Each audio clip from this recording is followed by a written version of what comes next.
Magandang umaga mga kabalodits. Kamusta po tayo mga Repapex natin dito sa Canada at sa ating bansa. So, kamusta po kayong lahat? Ano po bang pwede natin pag-usapan ngayon, guys? Ngayon guys, ito yung kita nyo naman kung gaano kaganda yung aking Akaso. So, ngayon, gagamitin ko na siya. Last year, hindi ko masyado siya ginagamit. Ginagamit ko siya pa nagbabike lang. Pero, nakita nyo naman kung ganong kaganda, diba? So, maganda talaga.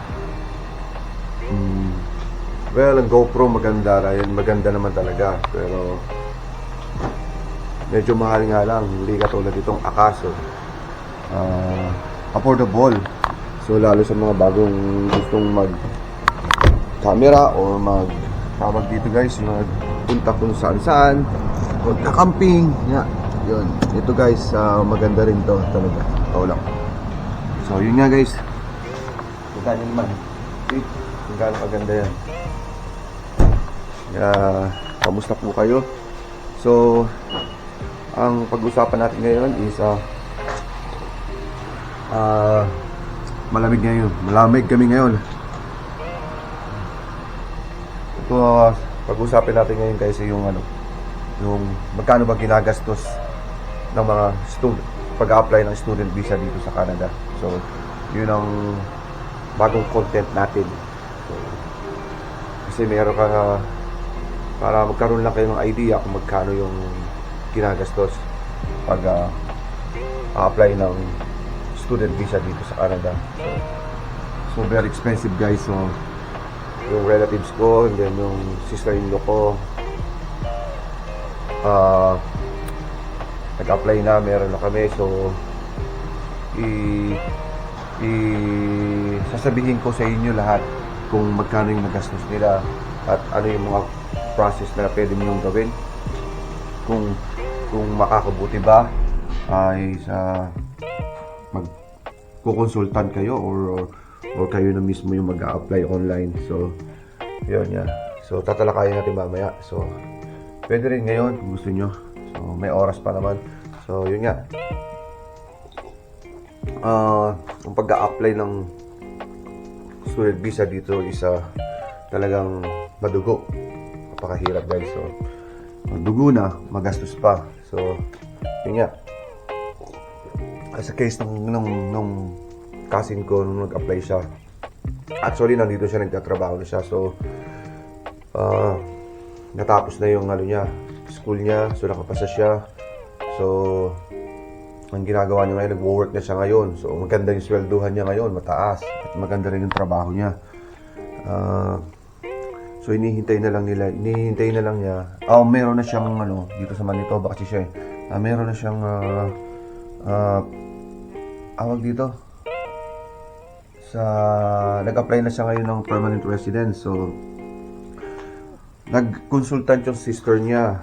So yun yung niya sa student visa dito. So well, magastos yung consultant. So before is nakagastos sa consultant fee is around $3,000 yung binayaran niya. Then yung tuition fee niya is around something, I guess 25,000. So and then yung pinakuha sa kanya is kasi hindi siya nakatapos ng college. So hindi niya tapos yung college niya, kaya medyo mataas yung kailangan niyang kunin para maabot niya yung points niya na hinihingi ng Canada. So yun nga, managerial position yung kanyang pinag-aralan. So about I think HR yata, parang ganun yung pinag-aralan, parang management, something like it. Then yun nga, then after that pag natapos siya sa pag-aaral, so i-update siya ng consultant, kasi yung consultant talaga alam nila yung mga pasikot-sikot, kaya medyo mahal, pero at least sigurado naman kayong hindi kayo maloloko at hindi kayo madadaya, di ba? So Yun yung advantage ng consultant sa pansarili nating pag-apply dito sa Canada. So, mahirap, kailangan mabusisi, kailangan kung gusto mo makatipid, pwede mong gawin yung mag-apply ikaw mag-isa, pero ang problema doon, pag nagkamali ka, yung delay, tapos hindi mo alam yung mga pasikot-sikot, di ba? Well, nandun naman lahat yun, ituturo naman lahat yun. So, ang gagawin mo lang is, talagang pag-aaralan mo maigi, pero kung busy ka sa trabaho, so wala kang time, so it's better na pumunta kayo sa consultant immigration. So maghanap kayo ng consultant immigration na legal, legit, hindi siya mga scammer. So maraming mga scammer guys, so mag-ingat kayo sa mga ganun. So yun nga, sa case niya nung nag-aral siya dito, so let's say gumastos siya, I guess around like sa school is around 25,000, and sa consultant fee is around 3,500, something like that. So around 30,000 yung magastos niya. And then ang kakailangan nyo pag kailangan, tapos yung consultant sasabihin nila kung ano yung kailangan mong ipasa sa iyo, pasa sa kanila kung ano yung mga requirements. So once na yung requirements ay nagawa mo lahat, tsaka sila mag-a-apply ng student visa. I-apply ka nila, then I guess 3 months ang waiting yata bago sumagot ang school, kung saan ka school nila, saan yung available school, at saan yung school na merong doon sa course na kukunin mo. Kasi i-assess muna nila yung resume mo. So pag gagawin ka nila ng resume mo, then i-assess nila sa resume mo kung ano yung pwede nilang ipasok para umabot ka doon sa points ng kailangan ng Canada as a student. So yun nga guys, so madugo, mahal, very expensive, but it's worth it. So marami kasi ako dito, mga kaibigan ko, mga classmate ko nung college, so nandito na sila lahat. Yung iba may mga permanent residents na, yun nga guys, isa pang paalala, sa student visa, hindi lahat siniswerte. So pag mag-a-apply kayo ng student visa, kailangan tingnan ninyo kung saan yung kokonti yung population dito sa pupuntahan nyo nga pala. Kasi minsan pag maraming population, so mahirap mag-apply ng permanent residence. So kailangan yung marami pong tayong mga kababayan na nagkakamali ng pathway. So kasi ang iba hindi na sila pumunta sa consultant, hindi na sila nagpa-consultant immigration kasi nga namamahala, sobrang expensive, so wala silang perang panggastos na gano'n. So kaya ginagawa nila, sila na lang gumagawa, pero yun nga lang, merong hindi siniswerte, nakakalungkot lang kasi pamilya sila, tapos hindi sila ma-aprobahan ng permanent resident, di ba? So nakakalungkot, di ba? So at least next time, pwede kayo mag-re-apply ulit kung yun nga lang may pera, magastos, uuwi kayo sa Pilipinas. So yun nga lang, pero pwede ka mag-re-apply kasi meron ka ng pinag-aralan. So ngayon, kung nasa Pilipinas kayo at may pera naman kayo, re-apply ulit. Like mag-apply na kayo ng permanent resident kasi meron na kayong student di ba? Meron na kayong certification na nag-aral kayo dito, siguro pwede naman yun. So yun nga guys, ang recommended ko lang isa, mas better na magano kayo ng consultant para sure na hindi kayo magkakamali, hindi tumatagal yung papers nyo. Yan ang difference sa consultant immigration against sa pangsarili natin. So tayo kasi hindi natin alam yung mga proseso talaga. Mahirap guys, mahirap, mabusisi. So may alinlangan tayo kasi magpapadala tayo ng pera, di ba? paano kung scammer pala yun? Yun yung mga dapat ingatan natin, mga kabudodits, mga kababayan. Mag-ingat sa mga ganong sitwasyon. Mas maganda kung may consultant na legit. Legit guys, legit. Hindi basta-basta lang. Oh. Yeah. So ngayon, yung cousin ko, yan, permanent residence na lang inaantay niya. Yung dalawa kong classmates, they got permanent resident, kasama yung pamilya na, masaya na sila, may magaganda silang trabaho, ang lalaki pa ng sweldo nila guys, malaki pa sa amin, kasi mga professional din sila, tapos mataas yung experience nila doon sa ibang bansang pinagtrabahuhan nila. Yun ang advantage ninyong mga skilled, yung mga engineer na nagtrabaho sa Saudi Arabia, sa yung mga nurse na yan, sa Dubai, sa UAE. Pag nag-apply kayo dito, ang laki ng chance ninyo, mga kabadolits, mga kababayan. Yung mga nasa Dubai, Saudi Arabia na mga professional, kayo ang may malaking advantage pag kayo dito kayo nag-apply. Try nyo mag-apply ng permanent residence o mag-apply dito, mag-migrate kayo or mag-student kayo kasama yung pamilya nyo. Yun yung ng format ng ng Canada. So guys, huwag nyo sayangin, sayang. Huwag kayong manghinayang. Maraming sumugal ditong ganyan. At naging maganda ang naging buhay nila. Hindi ako naniniwalang hindi naging maganda ang buhay nila. Dahil marami akong kilalang ganyan. Mga classmates ko nung college. So, ngayon, may magagandang trabaho sila. Oo, sobra guys. Malalaki pa yung sweldo nila. Malaki pa nga sweldo nila sa akin. Butang pa nila ako eh.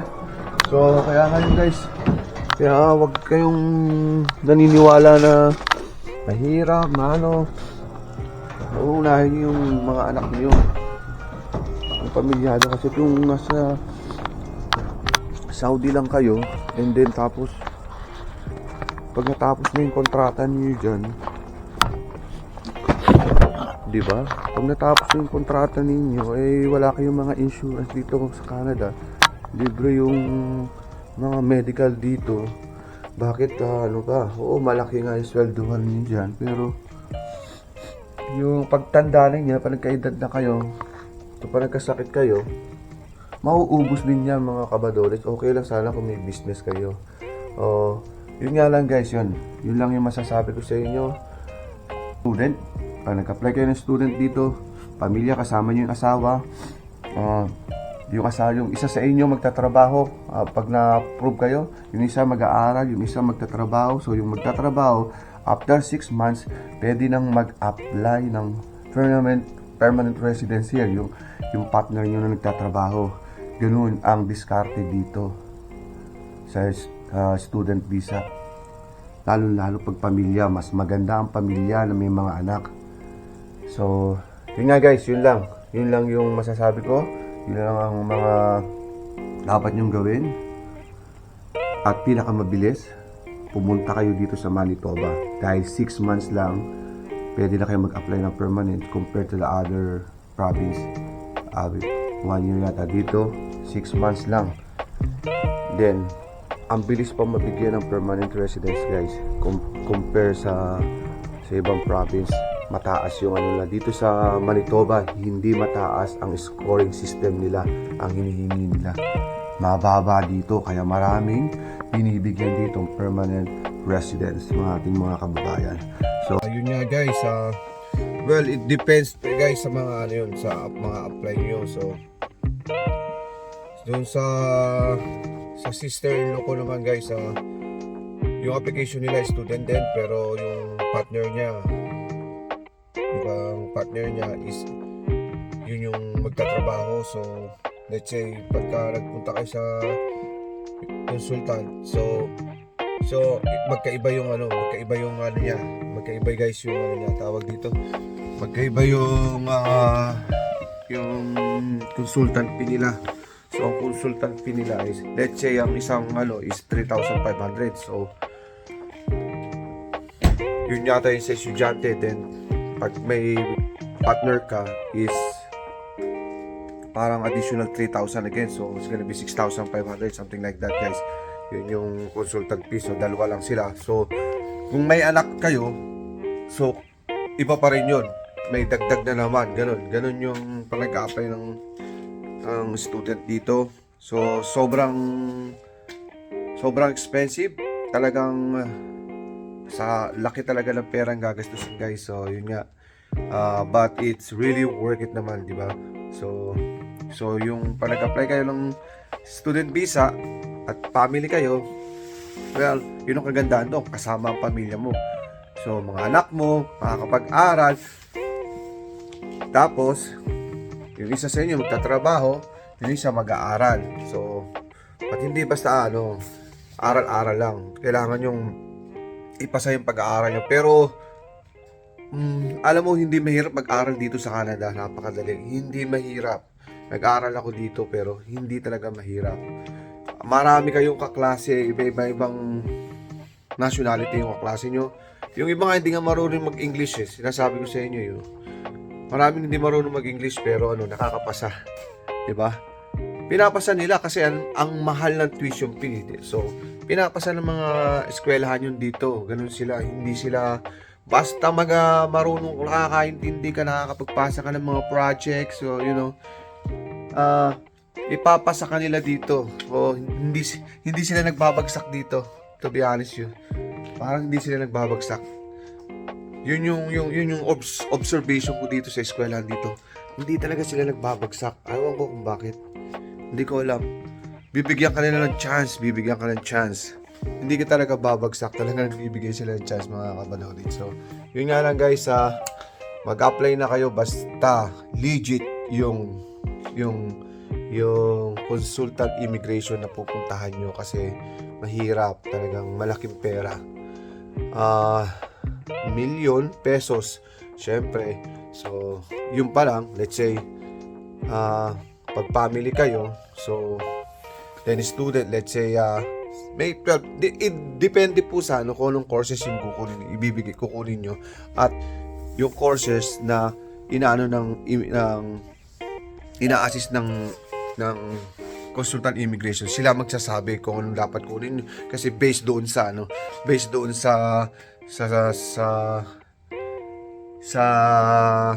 resume nyo or doon sa experience nyo sa trabaho. So sila magsasabi para makikita nila yung point system yun. Makikita, iniisa-isa nila kung aabot kayo doon sa points na inihingi ng Canada, di ba? So, ganun yun, guys. So, yeah, hanggang sa, lang, guys. So, basta kayo. Maganda dito, huwag kayo matakot. Kung may pera, sugal talaga, sugal. Para sa mga anak. Okay, guys. Peace out. Bye.